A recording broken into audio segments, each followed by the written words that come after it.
திமுக, விசிக, காங்கிரஸ் கூட்டணி இன்டாக்டாக இருக்கும். காம்பினேஷன் கெமிஸ்ட்ரியில் ஜெயித்துட்டு இருக்காங்க. வெற்றி பெறுறது வரை அவங்க தொடருவாங்க. தோத்தாதான் அந்த அணி உடையும். அது வரை இன்டாக்டாக இருக்கும். அந்த அணிக்கு எதிராக எடப்பாடி பழனிசாமி ஒரு 30க்கும் மேற்பட்ட எம்எல்ஏ சீட்டும் ஒரு ராஜ்சபாவும் கொடுத்து அன்புமணியை அந்த வன்னியர் சென்டிமெண்டோட களத்துக்குள்ளே வந்துட்டாருன்னா என்ன நடக்கும்? வன்னியர் பரையர் போலீஸ் ஸ்டேஷன் தான் நடக்கும். அப்போ நீங்கள் கட்சி ஆரம்பிச்சுட்டு விக்கிரவாண்டியில் கோழை நாய் மாதிரி சீமான் சொல்கிற மாதிரி களத்தை விட்டு ஓடினவங்க அந்த 90 தொகுதிக்குள்ளே எப்படி களத்துக்குள்ளே வந்து விடுவீங்க? அதனால் இப்படி ஒரு களம் அமைஞ்சதுன்னா விஜய் களத்துக்குள்ளே 90 தொகுதிக்குள்ளே வடதமிழகத்தில் வரமாட்டார.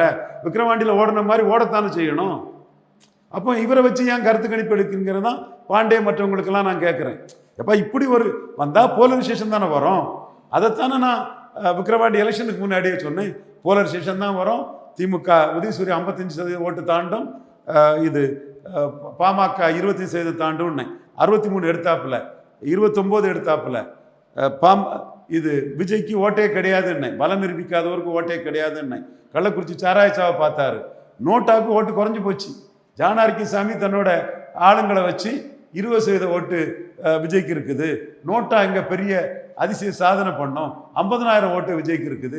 பேசி விட்டுருங்க உங்களுக்கு ஓட்டு வந்து குவிஞ்சிரும்னு சீமான்ட்டெல்லாம் கதை விட்டுட்டு இருந்தார்.